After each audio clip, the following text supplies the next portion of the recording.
I stand here because the president of the organization, Dr. Khurshid Hassan, had to go for an urgent work to India, and he asked me to run this program. And indeed, it is a privilege for me to be here because, as you know, it is a very important occasion for us. The Honorable Vice Chancellor of Aligarh Muslim University, Lieutenant General Zameeruddin Shah, is here, and it is an honor for every alumni that we are able to have him with us. And he is here with Mrs. Shah, and this is all the more an honor for us. And I will, we are running slightly behind schedule, so I will not waste any more time. I will like to ask our Vice President, Dr. Akhtar Siddiqui, to please come. We will start our program as we start traditionally at Aligarh by Tilawat-e-Kalam Pak. And so she, please, Dr. Akhtar Siddiqui Sahaba, could you please come to the mic and recite a few lines from this. أعوذ بالله من الشيطان الرجيم بسم الله الرحمن الرحيم الحمد لله رب العالمين الرحمن الرحيم مالك يوم الدين إياك نعبد وإياك نستعين اهدنا الصراط المستقيم صراط الذين أنعمت عليهم غير المغضوب عليهم ولا الضالين آمين.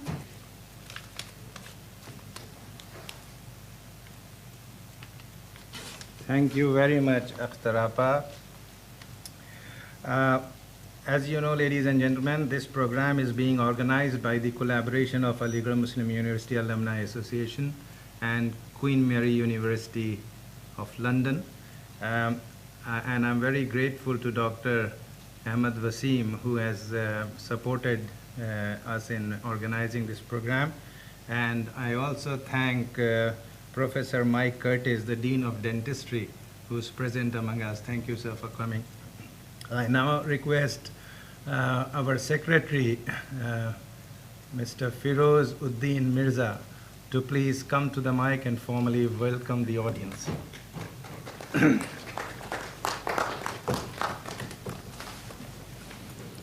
Assalamu alaikum.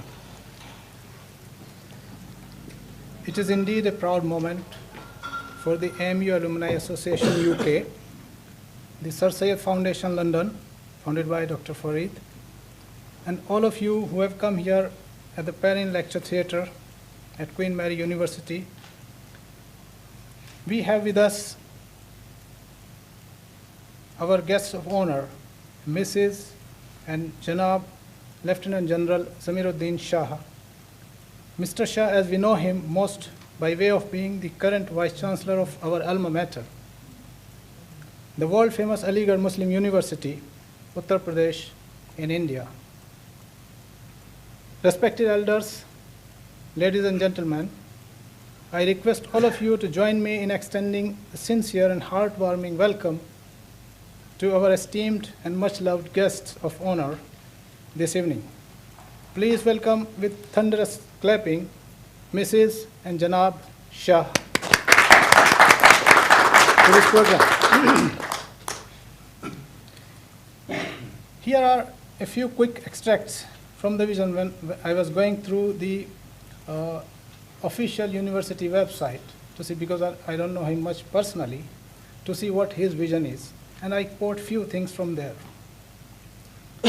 I picked up two things from his vision. A, he says his objective is to propel AMU to the position of the topmost university of the country. We welcome that, we appreciate that, and we are looking forward for that.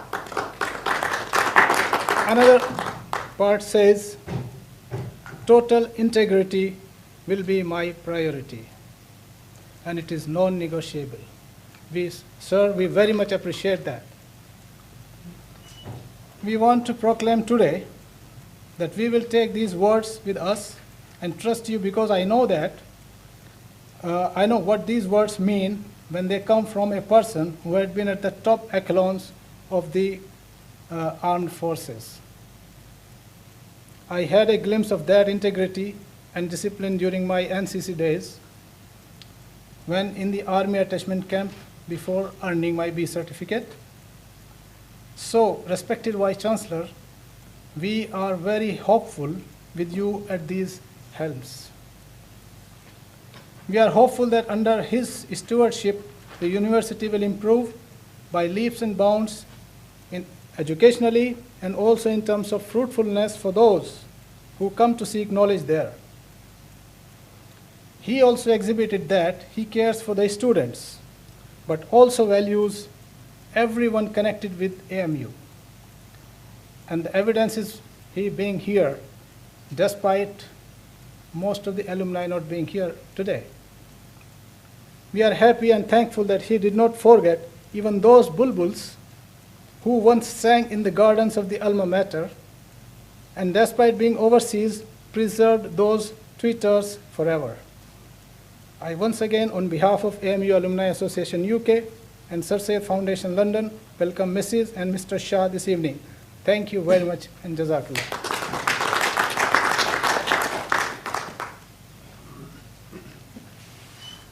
Thank you, Feroz.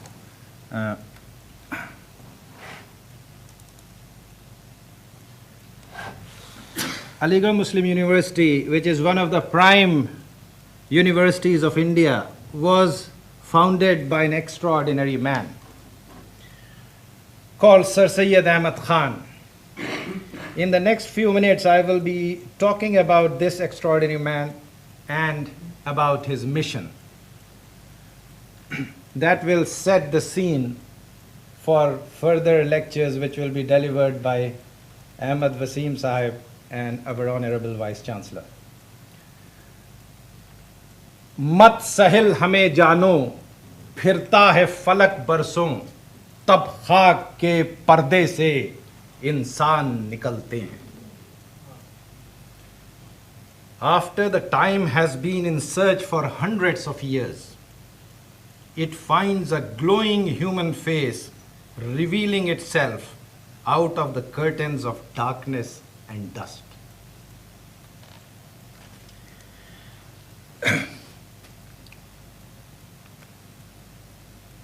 Sir Syed Ahmad Khan, one of the architects of modern India, was an important figure of the 19th century. What I want to do in the next few moments is to tell you who was Sir Syed, what led to the creation of AMU, what is Aligarh movement, and what does Sir Syed's movement mean for us in the 21st century. Sir Syed has often been described as an Indian educator and politician, Islamic reformer and modernist, founder of the Aligarh Muslim University, and more importantly, as the founder of the Aligarh movement. So what is Aligarh movement? If you go through the pages of history, you will find that the key elements of this movement were to protect Islam against the onslaught of fundamentalists, to remove the bitter enmity which had arisen between the Muslims and the British, and to establish friendly relations between them, to reinterpret the teaching of Islam and bring them in harmony with modern science and philosophy, so that Muslims, while holding on to their religion, might take a rational and enlightened view of life and meet the demands of the new age, to persuade Muslims to learn the English language and Western sciences, to maintain Urdu as an associate official language, and to develop it through translations and original writings. We will talk about the movement a bit later. Let us first talk a little bit about Sir Syed Ahmad Khan's background. He was born in Delhi, probably on 17th of October, 1817, during the reign of Akbar Shah II. His father was Sayyid Muttaqi and his mother was Azizun Nisa, daughter of Khaja Fariduddin Ahmad. Sayyid Muttaqi was an officer in the Mughal courts and was in the good books of the emperor, while Fariduddin Ahmad, a scholar of Kashmiri descent, had good connections with the East India Company. So, through his maternal and paternal links, Sir Syed had the opportunity to closely observe two powers. One that was falling down and the other that was setting its feet on Indian soil. He had his early education in accordance with the traditions of Mughal nobility in Delhi.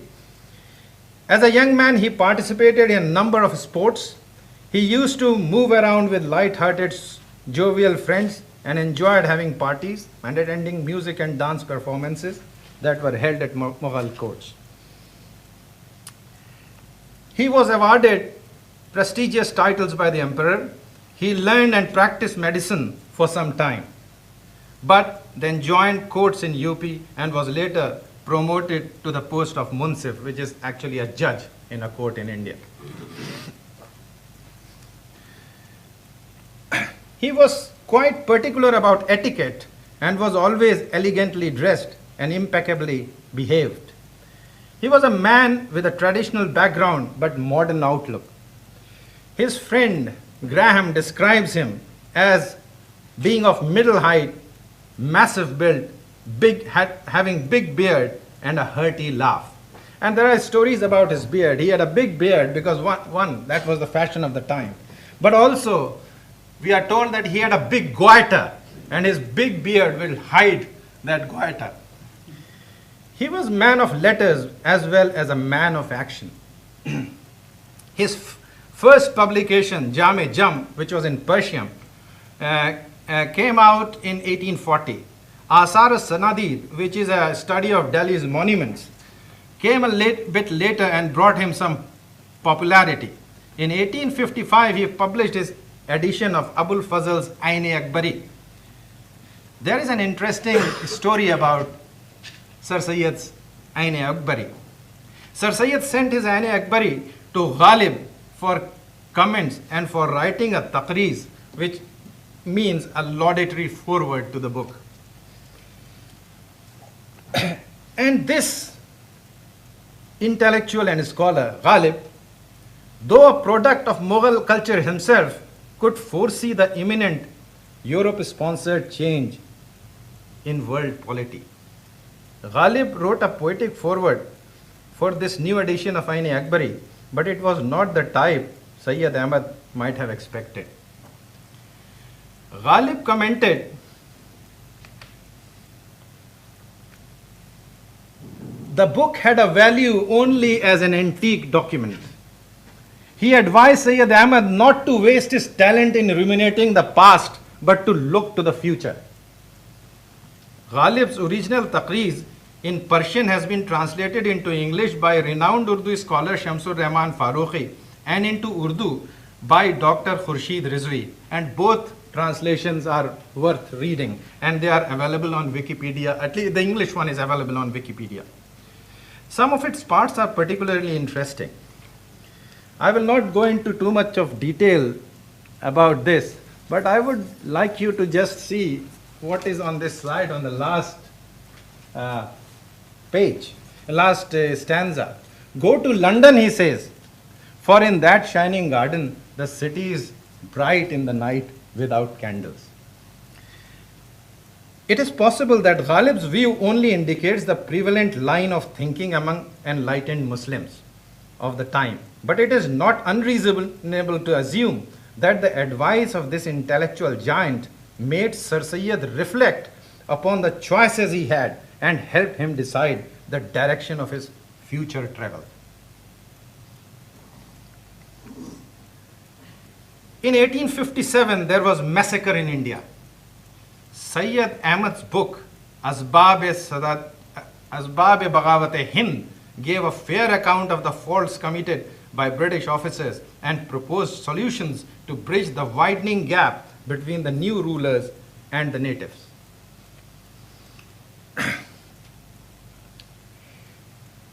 From 1859 to 1868, he was engaged in a number of activities aimed at public education and social welfare. And it was during this time, in 1864, he founded the Scientific Society with his friend Raja Jaikishan Das, and the society translated more than 40 books on electricity, meteorology, agriculture, and other subjects. During this period, he not only set up schools and educational societies, but also wrote books, articles and commentaries, and founded a hospital. He also wrote a commentary on Bible, and this perhaps is the first commentary on the Bible written by a Muslim. In 1868, he was making plans to go to England and in order to gain first-hand knowledge of the English education system. He came to England in 1869.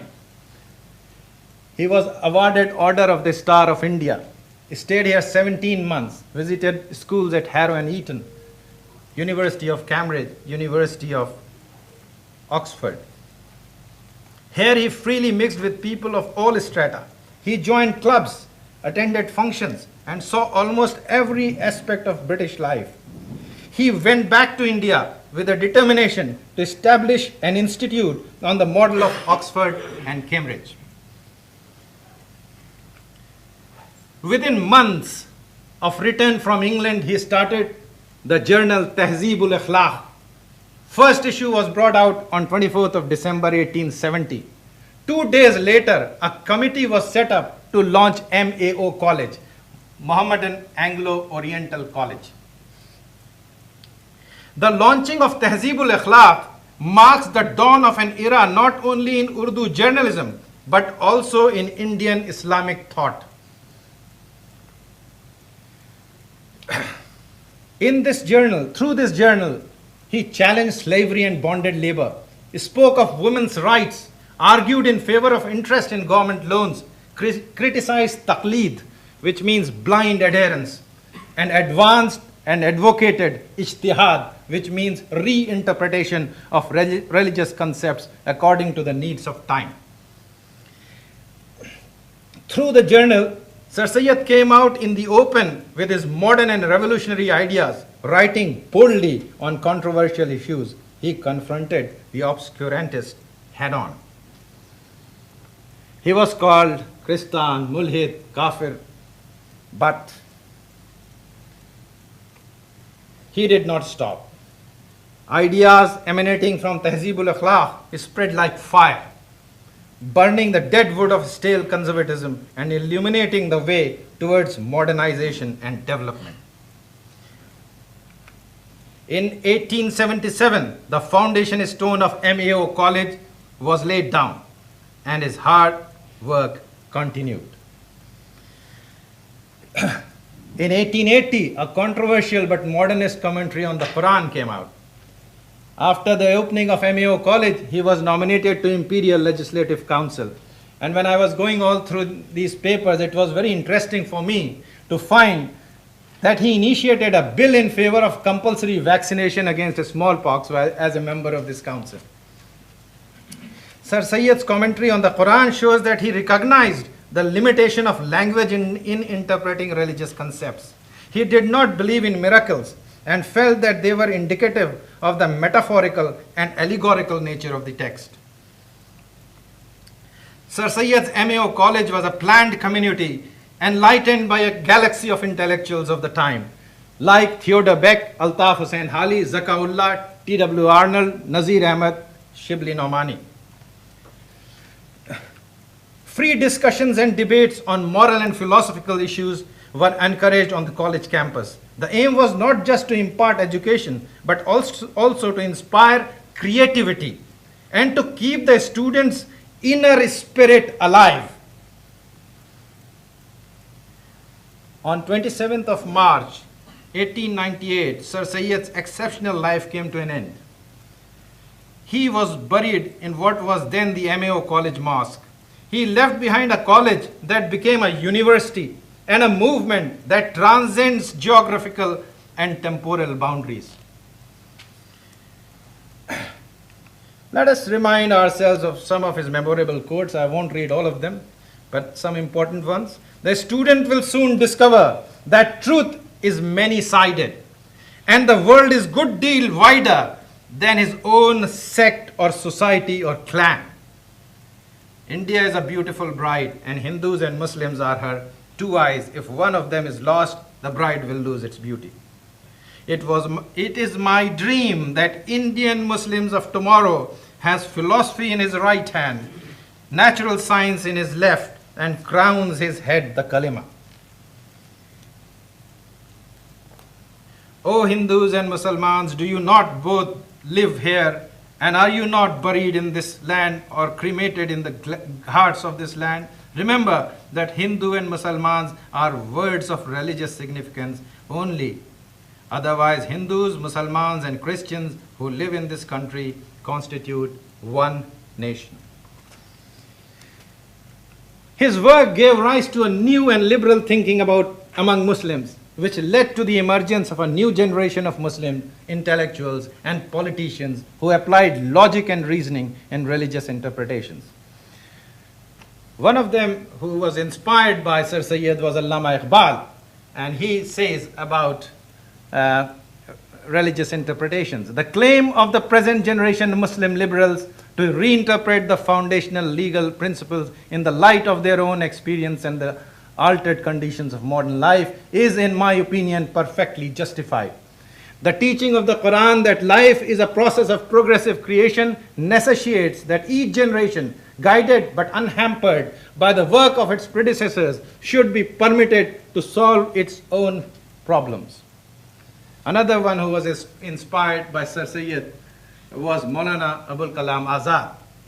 If religion expresses a universal truth, why should there be such differences and conflicts between men professing different religions? Why should one religion claim to be the sole repository of truth and condemn all others as false? In 1920, many years after his death, Sir Sayyid Ahmad Khan's dream came true. By an act of the Indian Parliament, MAO College became Aligarh Muslim University. And just look at the firsts of Aligarh. Now, how inclusive can a university be? The first principal of the MAO College was Theodore Beck, a Christian. The first graduate was Ishwari Prasad, a Hindu. The first chancellor of the Aligarh Muslim University was Sultan Jahan Begum, a woman. During the 19th and early 20th century, the period when the foundation of MAO College and AMU was being laid, many changes were taking place in the world. One of them was the increasing popularity in the West of the concept of secularism. The Oxford English Dictionary defines secularism as the view that religious considerations should be deliberately omitted from temporal affairs. or the view that education, especially that which is publicly funded, should not promote religious belief or include religious instructions. However, in India, the term secularism acquired a slightly different meaning. Indian secularism implies freedom of conscience and free profession, practice, and propagation of religion. And according to a prominent jurist, the basic philosophy of Indian secularism is consistent with the age-old Indian belief that truth is one, but it has many facets, and wise men describe truth differently. MAO College and the university at Aligarh developed and blossomed in the light of Indian secularism. New buildings were erected. Auditoriums and libraries were built. New colleges and faculties were established. New gardens were laid and old monuments were restored. Over the years, Aligarh as a center of education and learning has produced many eminent men and women in the fields of education, science and politics, fine arts and sports. And this is the university today. It runs 325 courses, has more than 95 departments, 12 faculties, more than 2,000 faculty members, and about 30,000 students. I will just give you some examples of figures who have kept Sir Syed Ahmad Khan's torch burning. Hasrat Mohani, Sheikh Abdullah, who actually started women's education at the Aligarh University. Sir Ziauddin Rafi Ahmad Qidwai, Dr. Zakir Hussain, the President of India. Khan Abdul Ghaffar Khan, Frontier Gandhi, Sheikh Muhammad Abdullah, Sher-e Kashmir, and heads of state, Liaqat Ali, Ayub Khan, poet, Asrarul Haq Majaz, Saadat Hasan Manto, story writer, film personalities, Begum Para, Renuka Devi, one of the earliest, lady actors,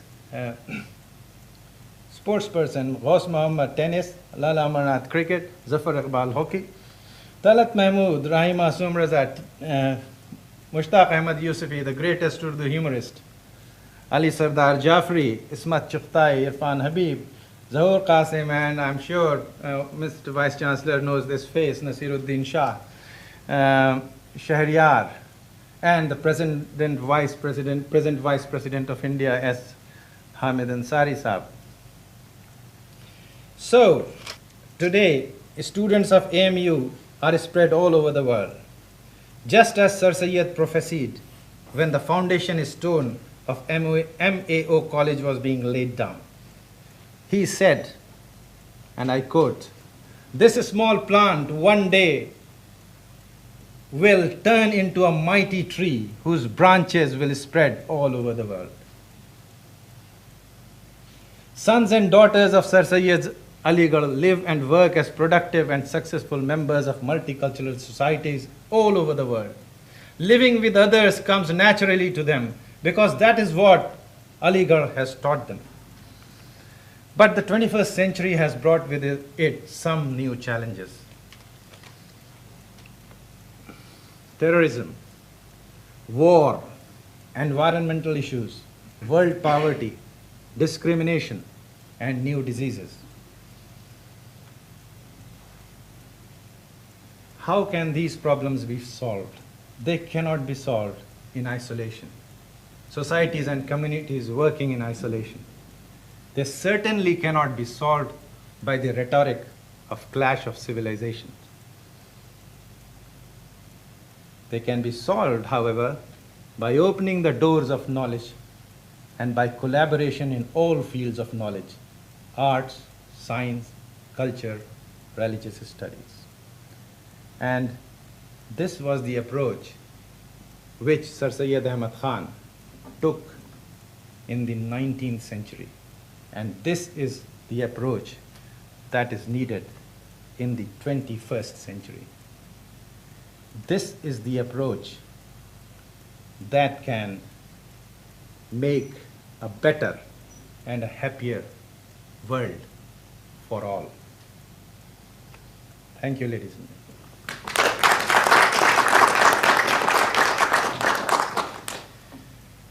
Right, so I'll call upon Dr. Ahmed Wasim to please come and tell us his vision for AMU. Most of us know him. He has been the spirit behind this program, and he is an associate professor in oral biology at this university, Queen Mary University of London. Welcome.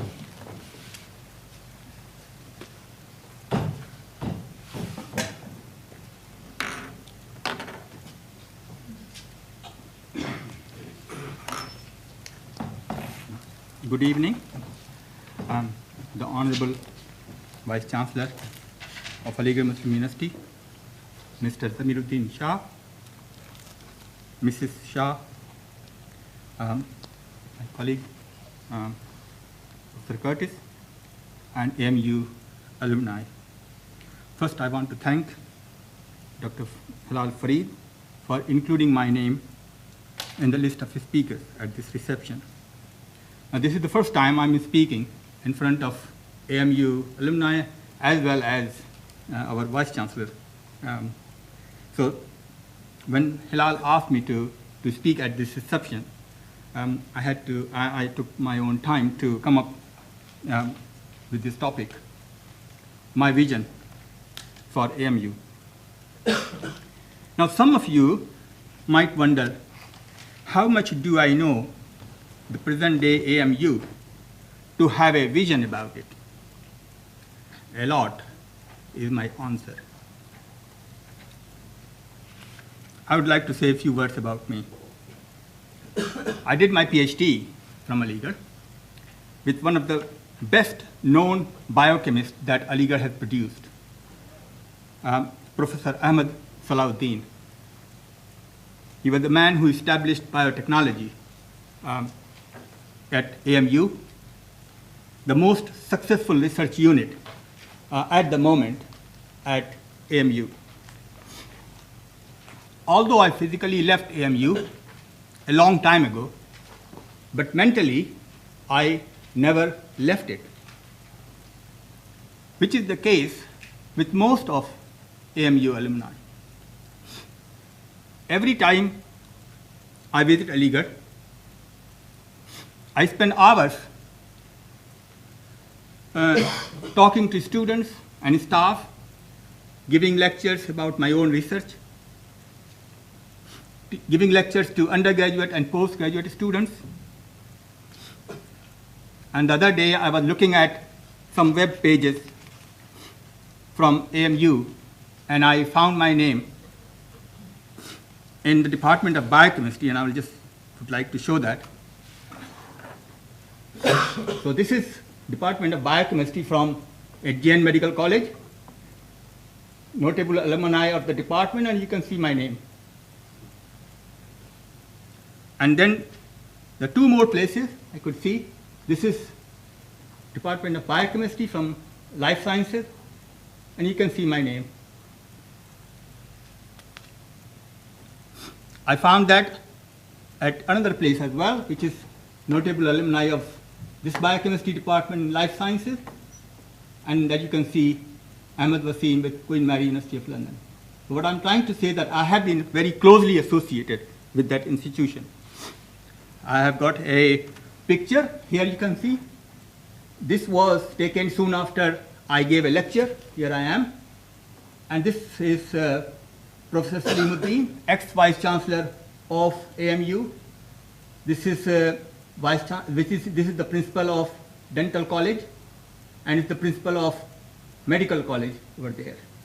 So from that, you can see that I'm perhaps the most appropriate person to have a vision about AMU. Now, as we all know, AMU is a multi-faculty institution.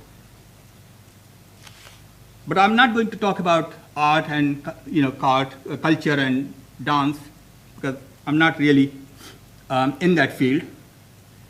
I'm a scientist, so I'm going to talk about science, medicine, dentistry, engineering, biotechnology. That is something I know well. And I'm going to focus on two aspects as a part of my vision. what AMU has got it and what it should have it, what it needs. So first is what it has got it. Let's see, and the first I want to talk about infrastructure. So AMU has excellent infrastructure for medical, dental, engineering, life sciences, physical sciences. The research laboratories are exceptionally built, and they are maintained by the university. The university always prided herself in having a state-of-art computing facilities. In the 70s, when I was a student, I remember I used to get mark sheet, computerized mark sheet, which was very rare at that time in India. The university has kept up the pace with IT innovation and development, which is certainly commendable. The library facilities are excellent. Maulana Azad Library is considered to be one of the best in the country. And the most important thing which I want to tell you, ladies and gentlemen, is the halls of residence. That is really very unique among most of the Indian universities. And they provide excellent environment for growth and learning. The next item on my agenda is teaching. Now, as you know, I have been teaching in this country for almost 22 years. I taught at King's College London. I have been teaching here. In terms of research, I have experience at both sides of Atlantic, in US and in this country. And having spent a lot of time at AMU, after I left that place, I can say that the standard of teaching is very high. Excellent teaching quality that you can see all around.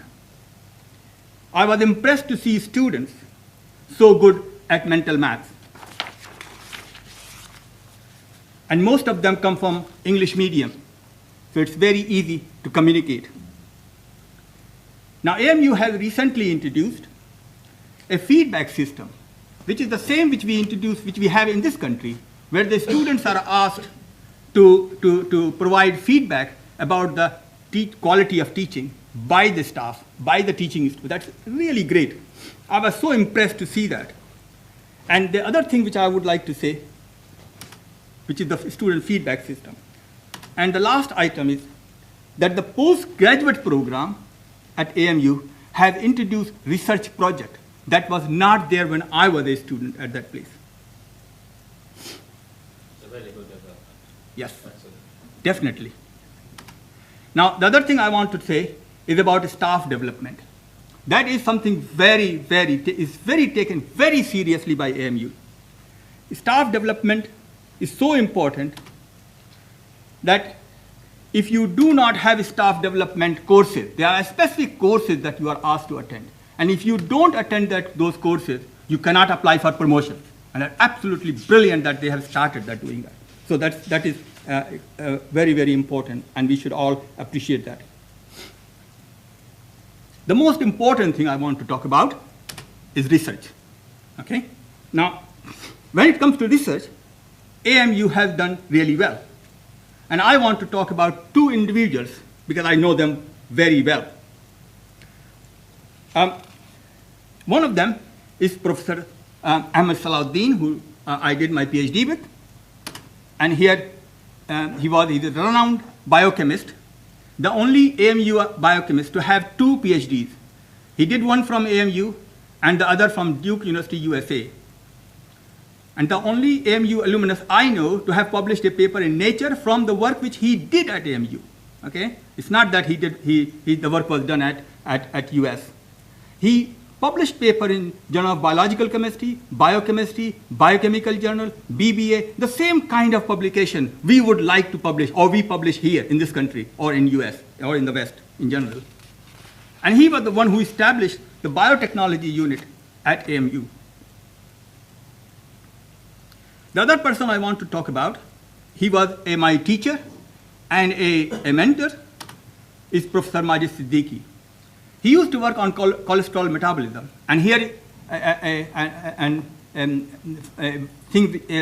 statement I found on the internet. This is a patent that he published, and he was granted that. Okay? So a major discovery by Dr. Siddiqui entitled Process of Combating Hypercholesterolemia resulted in a US patent number 3629449. This groundbreaking research conducted by Dr. Siddiqui at AMU provided evidence for the first time that cholesterol biosynthesis inhibitors such as 3-hydroxy-3-methyl-glutaric acid might find a therapeutic use in treatment of hyperlipidemia, which is increased lipid cholesterol. The global exploitation and marketing rights for this study was taken up by MS Biochem, Behring Corporation, San Diego, USA. Ladies and gentlemen, this is the enzyme which is HMG-CoA reductase. This is the enzyme which is targeted by a very important drug called statin. Of course, the mechanism of action of statin is not the feedback inhibition, but instead it is a competitive inhibition. So it's a little bit different, but the enzyme is the same. Now that was the past, okay? And I don't want to talk more about the past. It's all excellent, no problem with that. But what about the present and the future? That's what we should think about. When you talk about future, in my view, future of research in AMU is really good. But the question is, how can we make it great? How can we make AMU research in the top not only in the country, but in the world? And if you want to address that question, you need to look at what AMU needs. That is the key. What does it need?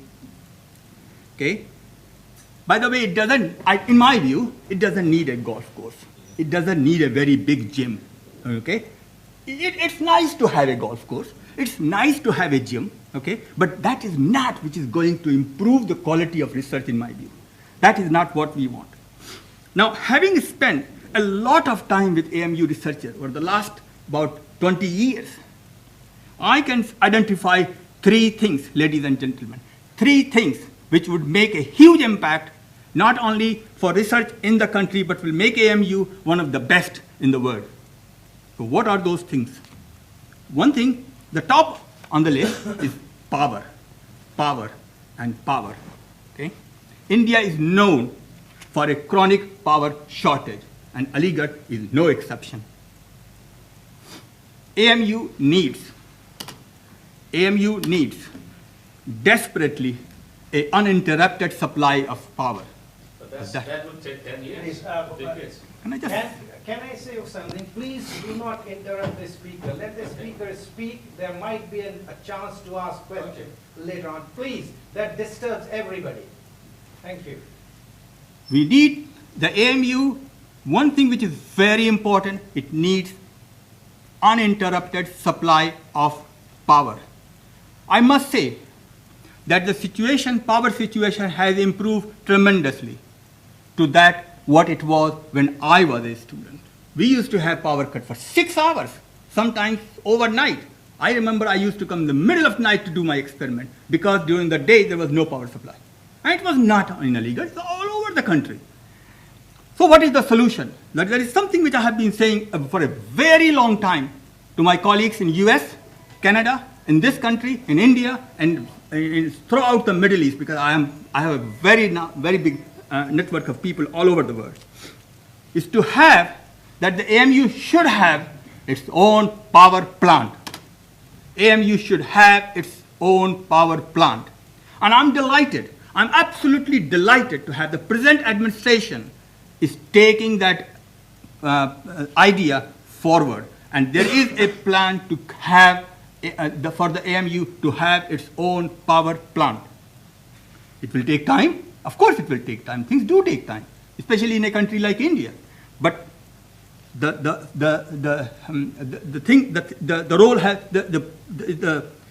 it has already started in terms of discussion with people, and okay, with the staff members. Then the second thing I need, which is extremely difficult, I know at a place like Aligarh, okay, but it can be done. Management of research, very, very important. It's controversial, especially in AMU. It is complex, and it has lot of meaning. It will have different meaning for different people, but I have my own meaning, and I want to explain to that. It's part of my vision. What I would like to see, that every faculty in AMU to have a research committee, and that should decide the research strategy for that faculty. And that research strategy should last for 5 years. After that, it should be revised.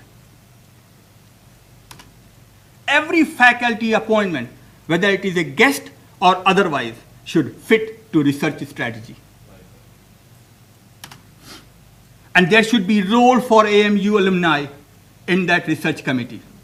And I mean qualified AMU alumni. And when you talk of science and research, I can give you 2 examples right away.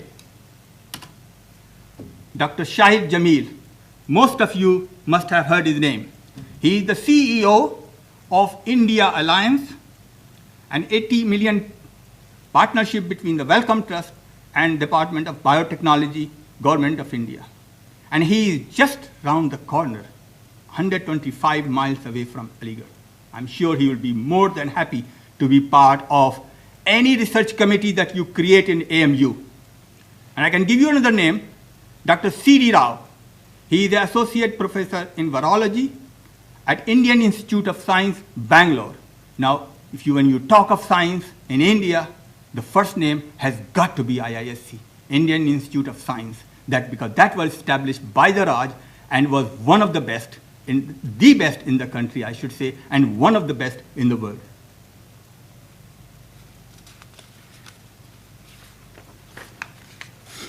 The last item on my list is a constant breath of fresh air. That's what we need. But when I talk of fresh air, it is not the polluted air from across the Katpula. We don't need that. We don't need that air. Okay? And what I mean by that, that people should go out and interact. What is going on outside Aligarh? And that's really, really important. Now, at the moment, AMU Biochemistry and Biotechnology has established very good collaboration with 2 institutions that I know of, and they are probably the only one. One is AMU University of Wisconsin Exchange Program, whereby they also call it Summer Training Program, whereby 5 PhD students from AMU, they go to University of Wisconsin for 2 months. And that is funded by Corona Scholarship. When the students fail to qualify in Corona Scholarship, then they are funded by AMU Alumni Association USA. Unfortunately, we haven't got it, but that's where AMU alumni need to work towards that. There is another one.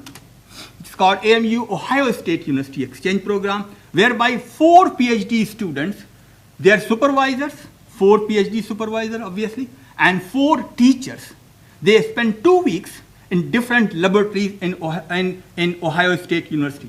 This is funded by Obama Singh Initiative, where Government of India and US has contributed $5 million each. And this is managed by United States India Education Foundation. So, and this is called STEM Year Program. And STEM is science, technology, engineering, and maths, and ER stands for Education and Research Program. Also has provision for University of Ohio State University staff to visit QM for a maximum of 3 months. And I believe it has been passed and approved by Academic Council and is yet to be implemented. Okay? I hope it will be implemented soon. The STEM ER program is going to be expanded, okay? It's going to be expanded, and we hope that's going to include other institutions. Now, at present, There is no partnership between AMU and any UK EN university. We are planning to change that. We want AMU to establish a partnership with QMUL, and that is a possibility. People will ask, why QM? Well, it is a multi-faculty institution. Okay, it has a dental school, and unlike UCL or Imperial, okay, the only other institution which is King's has a dentistry. So it is a multi-faculty institution just like AMU.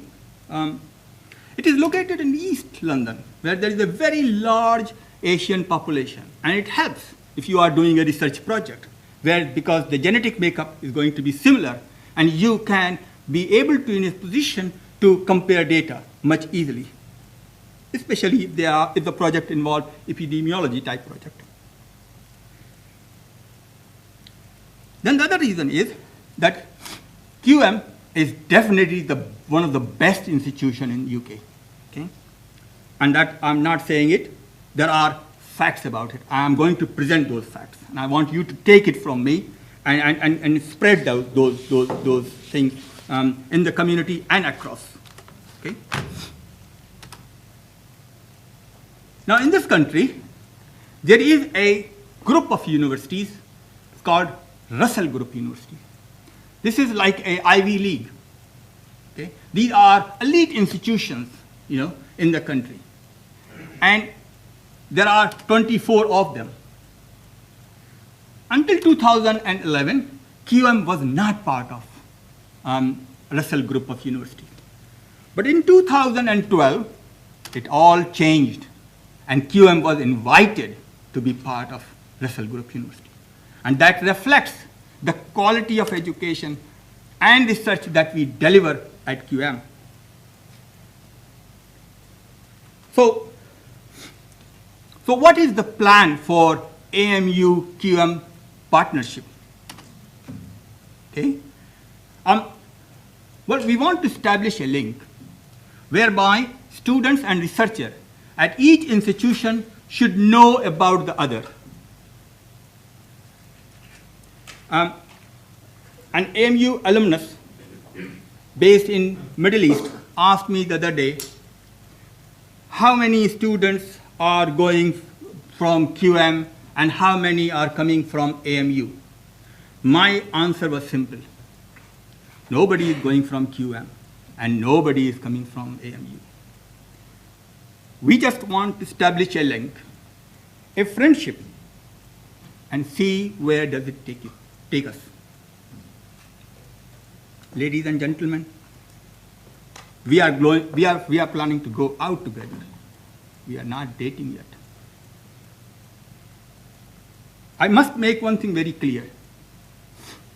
This link, if we establish, is not about money. It's not about money. It's not about cheap labor. It's not about establishing East India Company. What we want to do, our goal is to identify our respective strengths and work together for the betterment of science and mankind, which was the dream of Sir Syed Ahmad Khan. Now, before I finish, I would like to thank certain individuals who have really helped me to set up this meeting together. So, Harriet House from International Office, she has been really supportive, helped a lot. Professor Mike Curtis, Dean of Dentistry, he's the most powerful person in the School of Medicine and Dentistry. He's the Dean of Dentistry, and generally in this country, Dean of Dentistry is generally considered to be the most powerful person. He has been very, very supportive of that. It's only because of him that we were able to arrange this meeting. Professor Ian Mackenzie, he had to go early. He's the head of oral cancer group and our collaborator as well. Professor Graham Hitman, he is the institute director of Blizzard. Tracy Hamilton, she's our secretary of CDOS and other QM staff members who have helped us. Thank you very much for your attention.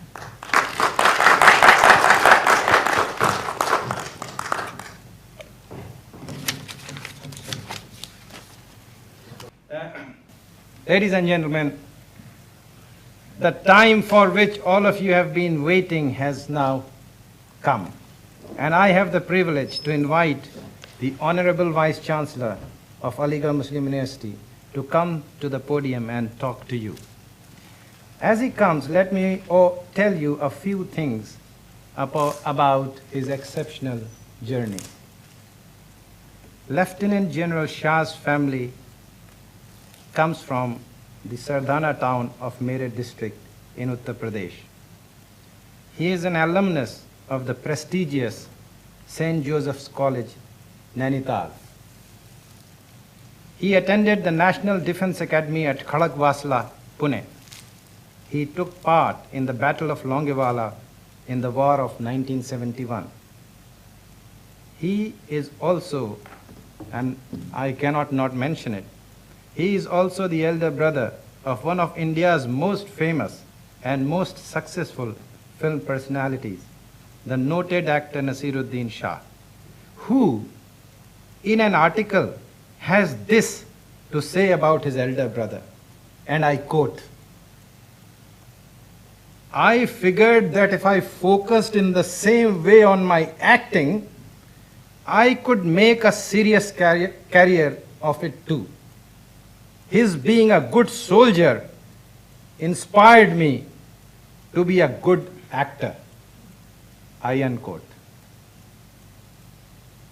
Mr. Zameeruddin Shah holds a Master of Science degree in Defense Sciences from the University of Madras and a Master of Philosophy degree from the University of Indore.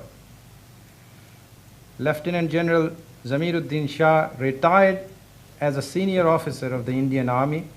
He last served as the Deputy Chief of Army Staff, Indian Army. And now, as you know, he has on his shoulders the challenging responsibility of being the Vice Chancellor of Aligarh Muslim University. Ladies and gentlemen, please welcome the Honorable Vice Chancellor, Lieutenant General Zameeruddin Shah Sahib.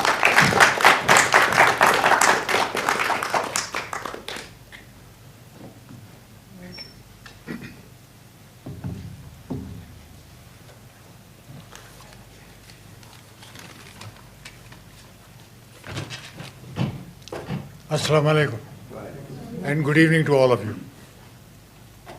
Mr. Hilal Fareed, former president of AMU Alumni Association UK, Dr. Afsar Siddiqui Sahiba, Mr. Ferozuddin, Secretary Dr. Wasim, ladies and gentlemen, it's a great honor for me to be standing before the alumni of Aligarh Muslim University.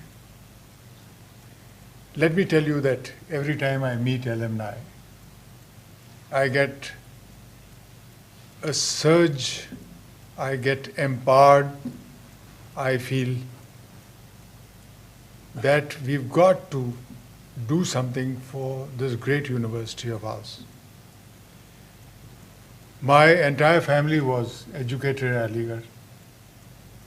I joined the army when I was 15, so I didn't get the benefit of being a student of Aligarh Muslim University, but I did get a chance to serve it as the Vice Chancellor. So I have both advantages, family association, but no baggage. I am carrying no baggage. So I came with fresh thoughts, a fresh mind to do something for the university, to which I was emotionally very, very attached. Let me tell you that your very presence here indicates your love and affection for your alma mater. Let me also tell you that I have a team which is totally inspired and it draws inspiration from all of you.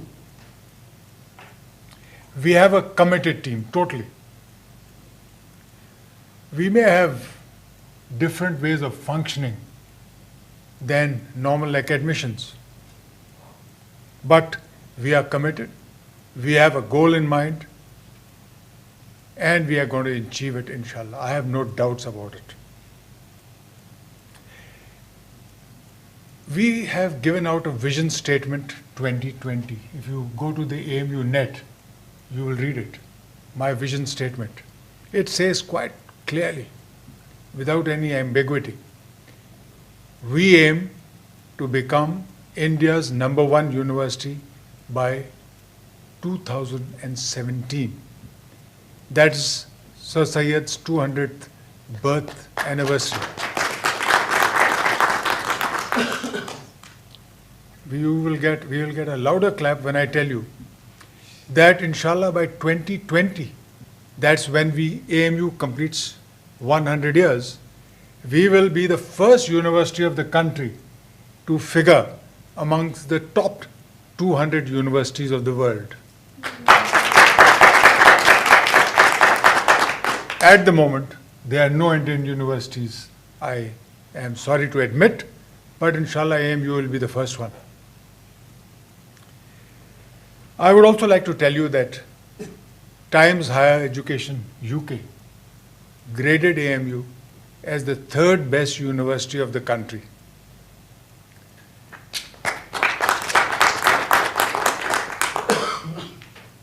The top 2 universities have only a very limited time to remain ahead of us.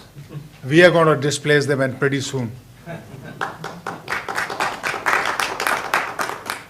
We have steadily climbed up the ladder. I think at the time when you were students, AMU was the topmost university of the country.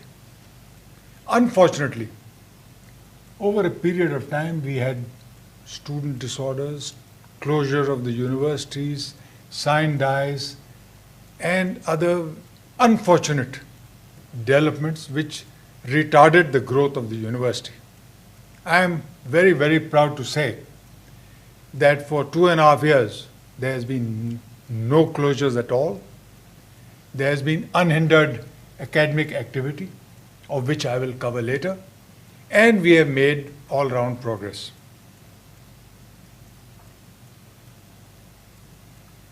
I would also like to tell you that the university authorities never made an attempt to contact the alumni. Or if they did, it was always a very feeble attempt. But my concept is different. I'm going to follow what the Americans are doing. We are going to draw on the 3 T's, we call them the tangos in the army, 3 T's which we want from our alumni: your time, your talent, and your treasures. You got your treasures because of AMU, and it is now payback time. So we're going to ask you for your 3 T's: your time, your talent, and your treasures. Can be a small amount, a nugget or 2, but they'll be good enough. We were so far behind American universities. I went to Stanford and I realized, my God, we are 100 years behind. We are still in the chalk and blackboard stage. So I appealed to the American alumni to give us 100 smart classrooms. They asked me, why 100? I said, we need one for each department. They have come forward. We've already got 33 smart classrooms in place. The American alumni are helping us. They asked me how much it costs. And I said 10 lakhs per smart classroom. Because what the departments are giving us are old, dilapidated classrooms which are almost crumbling. They know that the Vice Chancellor is going to do something about it, so they give me the worst classroom, but we said, doesn't matter. Give us a classroom and we'll do it up for you. And we are slowly doing it. By 2017, inshallah, we'll have 100 smart classrooms in place. When you visit AMU next, you will see a clean, efficient AMU, wide roads, tree-lined. You will find our old historical buildings redone, refurbished, restored. I spent 5 days in Oxford, and what I saw was amazing. 500-year-old buildings, totally, they're looking almost new. I mean, brand new. Everything in place. What it was 500 years ago, still the same. We need to do that for AMU. Our buildings are 100 years old. They need refurbishment. They need restoration. And that is something I'm going to ask the UK alumni. What we need to do first is restore the Grand Mosque, the Jama Masjid. We need to restore it. I sent a teacher to Oxford. He spent 5 months, courtesy Professor Farhan Nizami, and learned the art of restoration. He is back. He has given me an assessment, says it will cost 1 crore to restore the university to its pristine glory, the Grand Mosque, the Jama Masjid.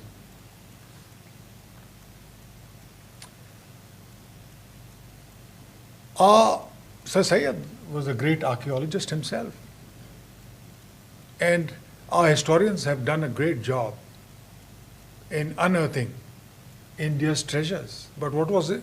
Where were these treasures? They were lying in gunny sacks in a building which was crumbling. So I closed shop. We are establishing a world-class museum at Kennedy Hall. You'll be happy to see it when you come. It's going to be world-class, I assure you. And I again appealed to the American alumni, and they got us a grant of $100,000 from a person who's not an alum of AMU, but we invited him over to the university, and he gave us a grant with which we are making which is going to be the best university museum, I assure you that. The Maulana Azad Library has been extended. The pressures of large numbers, 30,000 almost students, are enormous. And now the Women's College is trying to get access to the university. I have denied them that privilege for 2 reasons. One is the university can't take any more students. I mean, they are packed. And secondly, if the girls start coming in, it'll be 4 times more attendance, whether they're for study or other, or bird watching. But what we have done is extended the facility online to all the girls. This is the Women's College, 4,000 of them. They can demand a book online, next day it is delivered. And we have also strengthened the Women's College Library. But ultimately the aim is to give them an opportunity.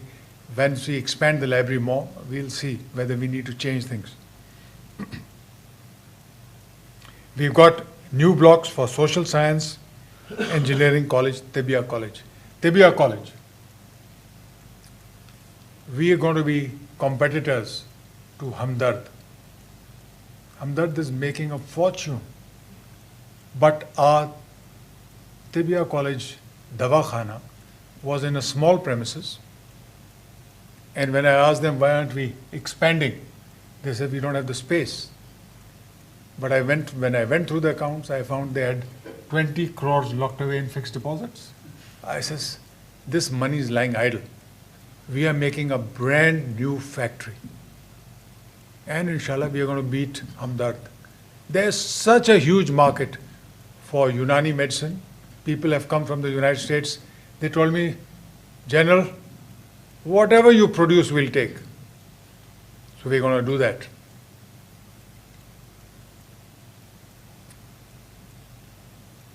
Our sports facilities are almost the best in the country. But what we need is a new swimming pool. We got the grant from Yusuf Ali, again, non-alum of AMU. he gave us 5 crores to open not only a swimming pool, he says a sports complex. He is the leading, well, he's got hundreds of malls all over the world. Yusuf Ali, you must have heard, Lulu. Anyway, he came and visited the university, and I announced that he's given us 5 crores. The check was already in my pocket. He got up to the podium and said, I'm giving you 5 crores more for the women's college. Make a swimming pool for them also. Make them a sports complex. Why I'm talking of swimming is that we want our students to be fearless. If they don't know swimming, they'll always have a fear of water, they'll have fear of everything. We want to change them into men and women of guts and standing. And so my first priority is swimming. When you visit AMU, you'll be housed in a very comfortable guest house. I assure you that. The guest houses in AMU look like army messes. They may not be as efficiently run, but they have all the comforts. They have Wi-Fi connected, there's a geyser, there's clean linen, clean bed sheets, clean everything. One of the problems which we were facing was lack of hostel facilities. In a university which was meant to house 7,000, we have accommodated to 28,000. I don't blame my predecessors. They wanted to give opportunities for education to as many students as possible. But we did lack. Girls were coming, living outside in the city. We are constructing a hall of residence for 1,500 girls. That will enable us to house all the girls on the campus. They won't have to travel by rickshaws and everything else. They'll be living on the campus. We are opening a hostel for NRI and international students. The students, we had thousands of foreign students when you were there. The figure has dropped, basically because we couldn't house them adequately. So we are making an international hostel for those students also. The Kennedy Hall is being refurbished. It had leakage in the roofs. The revolving stage was not functioning. We are doing all that. We are repairing it. There will be refurbished auditoriums at the Polytechnic and at Jawaharlal Nehru Medical College. These were necessary, and we are doing it. Academics. I've already told you about unhindered academic activity. We have reviewed the curriculum. We want to make our students job ready. We've interacted with industry and asked them, what do you want? And we've changed the syllabi accordingly. We don't want our students to go and then get 6 months more training before they learn their job. We want them to be job ready. We've already made an Innovation and Research Council. This year, we gave awards to 3 professors who had the maximum number of inventions and innovations. And I'll tell you more about it later. So we are not neglecting it. We've appointed a committee for academic progression and university rankings. We want to make AMU a brand name. We want it like St. Stephen's of Delhi, so that the companies come flocking to us and our students don't have to go begging for jobs. And we should be in such a position that we say, no more visits please. Our students have already been absorbed. That's what a brand name will bring to us when we become #1 university, inshallah. We are in the process of formulating the Faculty of International Studies, where we are going to teach Chinese, Hebrew, French, and Spanish. STEM and other things has already been talked about. We are encouraging our students and faculty to go out, see what the universities of the world are teaching. Come out from don't be a frog in the well. The only problem is finances. Our students cannot afford the exchange programs. They expect the university to do it, but we don't have adequate funds. So what I propose, and I propose to the American universities, let's have an exchange program. All your student has to do is bear the expenses of traveling up to AMU. We will receive him at Delhi. After that, he is our responsibility. Not a pound, not a dollar will be charged. We'll take care of the food, the lodging, the education, everything, transport. And I said, you do the same for our students. They'll land up in America or England. After that, we leave the responsibility to you. Is that acceptable or not? You'll have to examine it. But that is the only way I find which is feasible for our students to.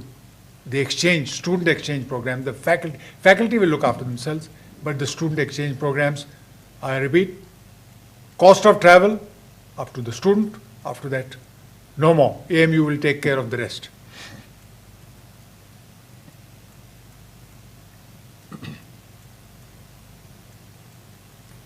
Connectivity. I'm glad to announce that AMU's Wi-Fi connected. The walls were so thick in Sir Syed Hall that it was a problem for Wi-Fi connectivity, but we managed it. Tehzibul Akhlaq is online. I wonder if you can read it online. You don't have to subscribe for it. Kennedy Hall is getting a video conferencing facility. So we'll be able to interact with alumni, students all over the world. It cost us 17.5 lakhs. American alumni met half, and we paid the other half, balance.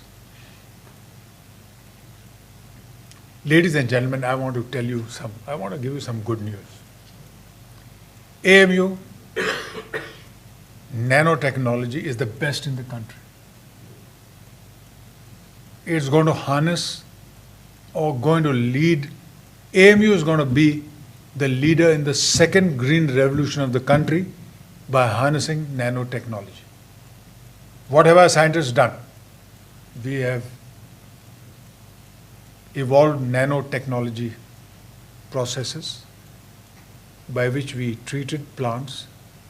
They grew 3 times the normal size within a period of 1 month. I saw it in front of my own eyes. We treated fruit and vegetables. Now, why we did that is because 30% of the crops is eaten by stray cattle in India. 30% rots before it reaches the market because there's no refrigerated trucks and other things else. And what reaches the market is just 40% what is produced. So we treated fruit and vegetables, and I'm glad to say that mangoes survive for 40 days without refrigeration, fresh as the day they were plucked. Tomatoes, 30 days. So if we can give this facility to farmers, it will change the whole, it will lead to the second green revolution of the country. We've submitted our papers. What we've not been able to check yet is whether it has any adverse effect on humans. But the scientists who have done this have been eating those mangoes for the last 6 months. They look healthy enough. In fact, they've gained some weight. So I don't think it'll have any adverse effect on human beings. The next thing where we are going to be leaders is recycling wastewater. We have, in collaboration with the European Union, devised a method which is not energy intensive.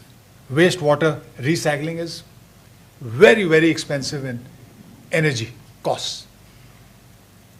What is required is just huge troughs where special plants are cultivated. You release the wastewater into it. First is sedimentation. 8 hours in that. 3 days in this trough, and out comes water, which is crystal clear. Not potable, certainly not. That requires another stage, but good enough for irrigation, good enough for fish breeding. The plants grow very rapidly. They absorb all the nutrients which are in the water. So you get a whole lot of firewood. You can harvest those plants after 2 or 3 months. What is left in the sedimentation process is very rich manure. So you have there's another stage involving UV, where if you want to drink that water, you can. So we are leaders in this. If we want to be the #1 university of the country,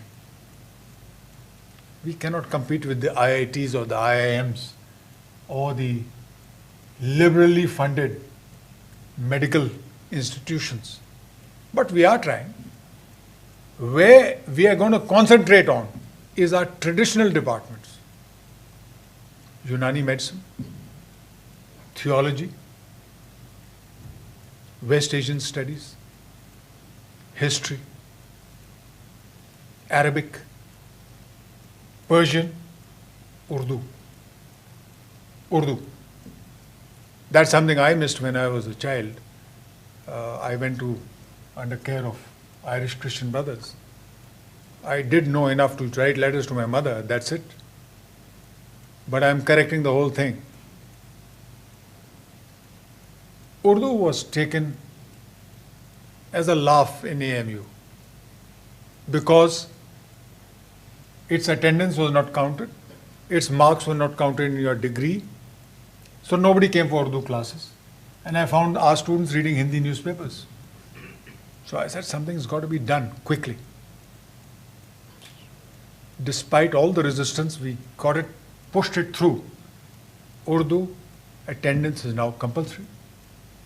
Its marks are counted, so people have started reading Urdu newspapers. I myself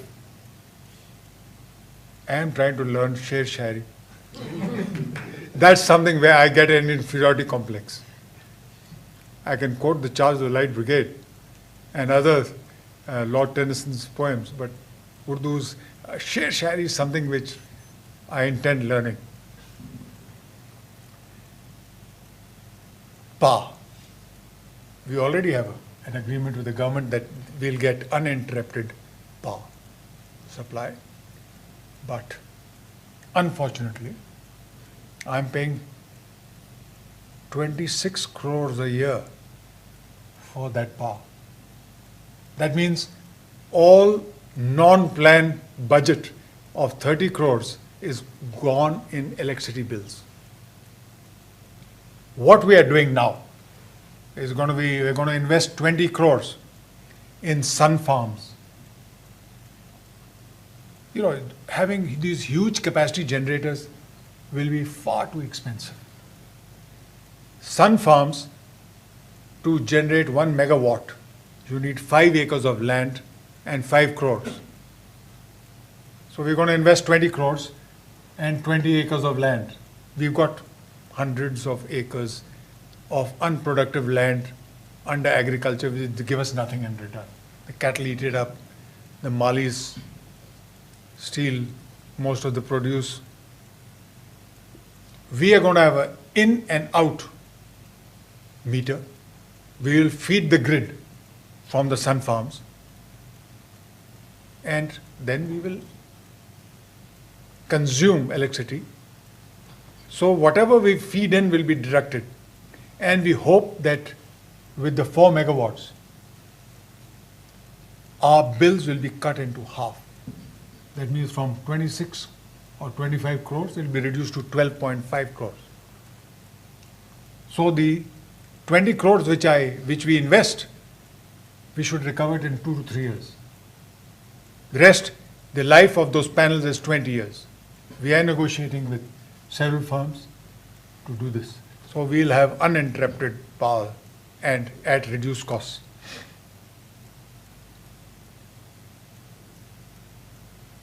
Let me also tell you something about madrasas. Much demonized all over the world. They're supposed to be the breeding ground of all sorts of nonsense. Totally incorrect. They are the biggest educational network in the country. I myself started my education in a madrasa. So I have love and attachment for these. What are we doing about it? AMU admitted madrasa students to Arabic, theology, Persian. That's all. We have opened the doors of the university to all madrasa students who qualify in the written examination. Now, that's difficult. So last year, we conducted a bridge course for 50 madrasa students. Our view is that a madrasa student who's memorized the Quran would have a huge capacity to imbibe anything. We gave them a compressed course in English, computers, general knowledge. I'm glad to say, except for 3, all these madrasa students have qualified for history, English honors, not only in AMU, but in Jamia Millia Islamia and Hamdard University. So it was a very successful experiment. This year, we are running a course of 65 students. We've taken 15 girls also, madrasa educated girls. And they are showing so much promise. When you visit, you must interact with our madrasa students. We are calling it the bridge course. It's the bridge from Deeni education to modern scientific education. The message it is sending to the madrasas is pressure of the students. They say, look, AMU is doing this for madrasa students. We want to qualify. For God's sake, change the syllabus. The teachers don't want to change it because they know nothing else. They only know deen. They don't know dunya. They'll have to change. The pressure from the students will be so overpowering. We tried to convince the madrasas to change. But they were very, very reluctant. They said, no, madrasas are only meant for deen, education. I said, no, it's meant for deen and dunya, both. Better change, otherwise we'll be left behind. So we are harnessing the power of the madaris, and inshallah we will succeed.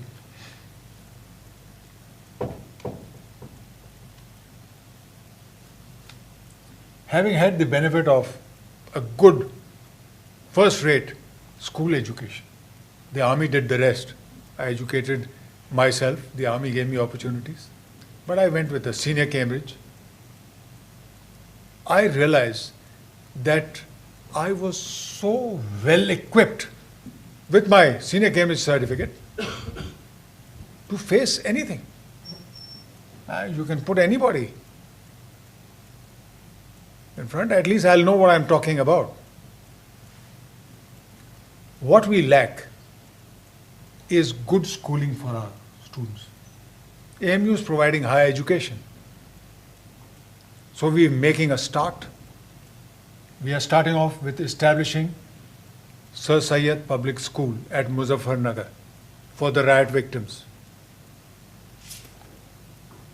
We have got a donation of 12.5 bighas, that's almost 4 acres. And what we want to do is establish Sir Syed Public Schools across the country. We are starting off with Muzaffarnagar because that was hit by riots. All institutions were destroyed. And that's what the idea came up from the students themselves. They said, we won't have Sir Syed Day dinner last year. So the 51 lakhs which we would have spent on the dinner, we're going to make a school. And when people heard that AMU has contributed 51 lakhs, we got donations of 1.5 crores. So we got 2 crores in our pockets. We are going to make a first-rate school. First-rate. It'll be better than the missionary schools. And inshallah, if this project succeeds, there'll be Sir Syed public schools all over.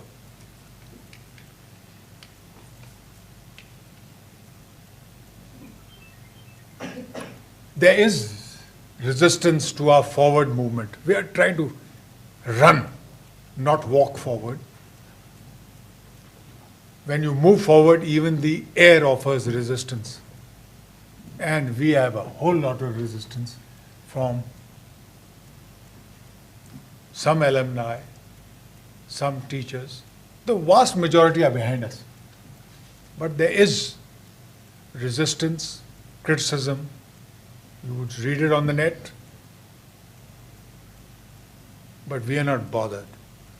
It doesn't affect us at all. We are pretty thick-skinned. Criticism doesn't bother me or my team.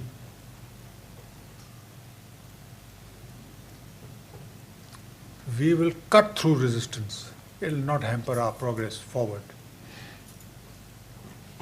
provided we have the blessings and the support of our alumni.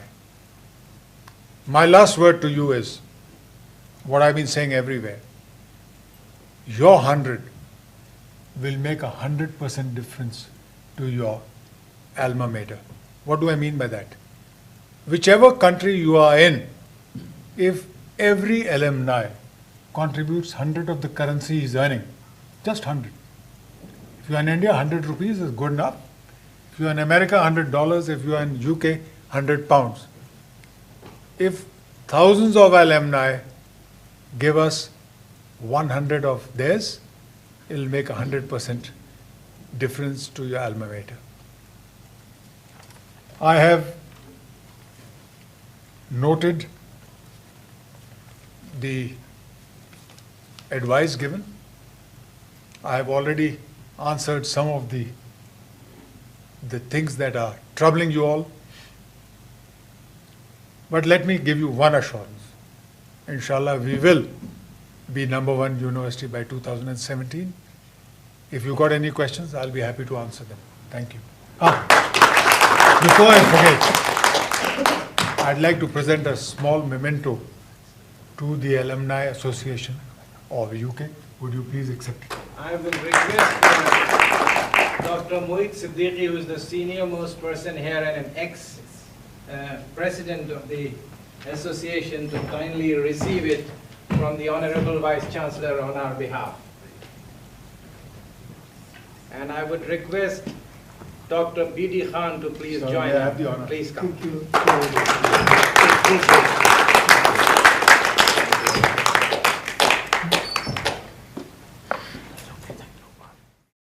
Now is the time for you, ladies and gentlemen, to ask any questions. We are running short of time. I am very aware of that. So let us keep it to 3 questions. And please, one person can only ask in this short time 1 question. Now. Ask anything. Nothing embarrasses me. Yes. Can we make donations online to AMU? Yes. If you go on the AMU website, you'll get it. You can make donation. Please give your name, and let me assure you, it will be acknowledged the next day. You wanted to ask something? Dr. Khizr Saeed, now is your time. Any questions? Yeah, I have few questions. I probably will One question. Yes, so I will probably will go to one question. Okay.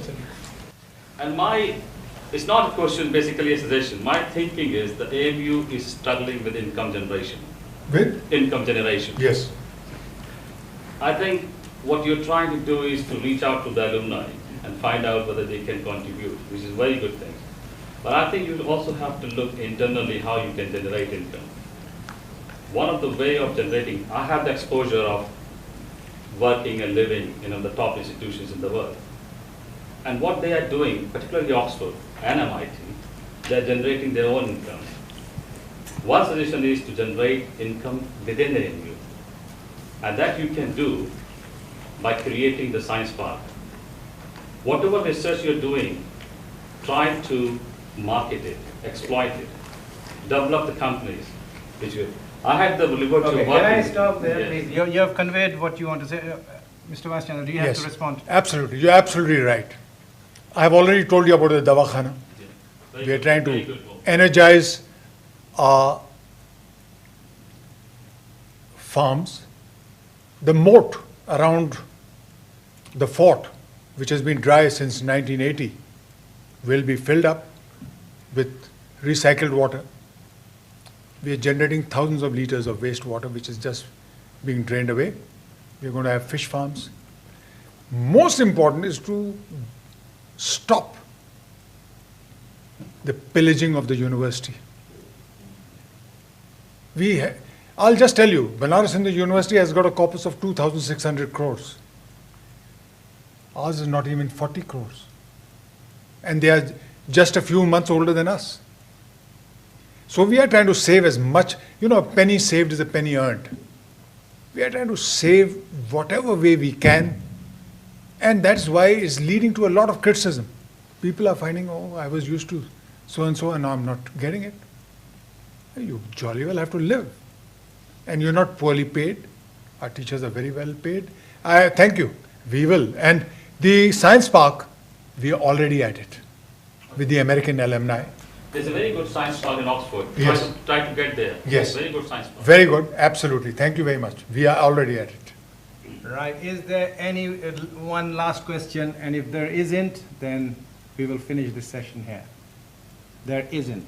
Thank you very much, Mr. Vice Chancellor. I would say, देखना तकरीर की लज्जत के जो उसने कहा, मैंने ये जाना कि गोया ये भी मेरे दिल में है.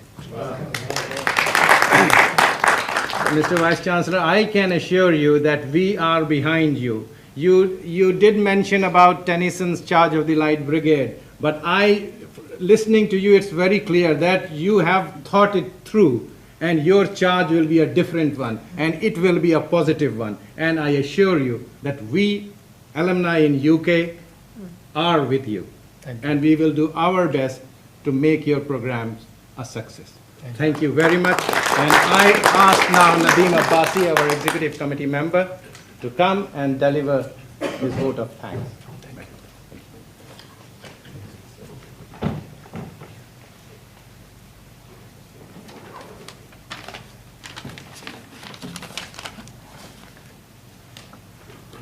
Honorable Vice Chancellor, distinguished guests, ladies and gentlemen, Assalamu alaikum. It gives me great pleasure in proposing the vote of thanks for what has been a memorable evening for us. I would like to extend a special appreciation to our Vice Chancellor, Dr. Zameeruddin Shah, and Mrs. Shah for joining us this evening.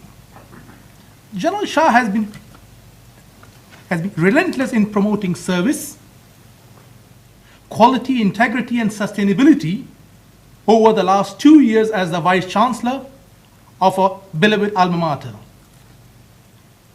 Honorable Vice Chancellor, on behalf of the Aligarh Muslim University Alumni Association UK, I wish to express our gratitude to you for steering AMU through the new, often tumultuous but exciting and challenging era in higher education.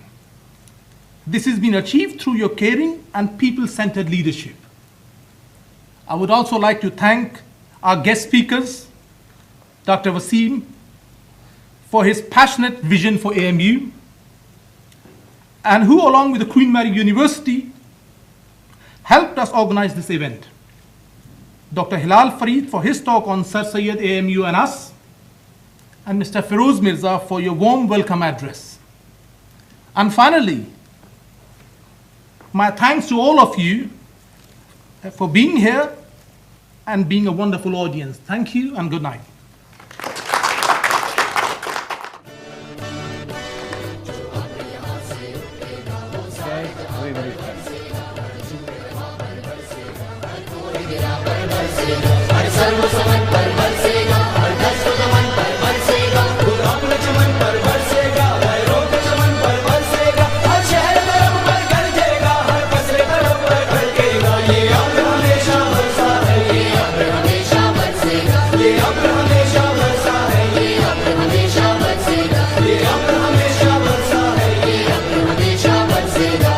Say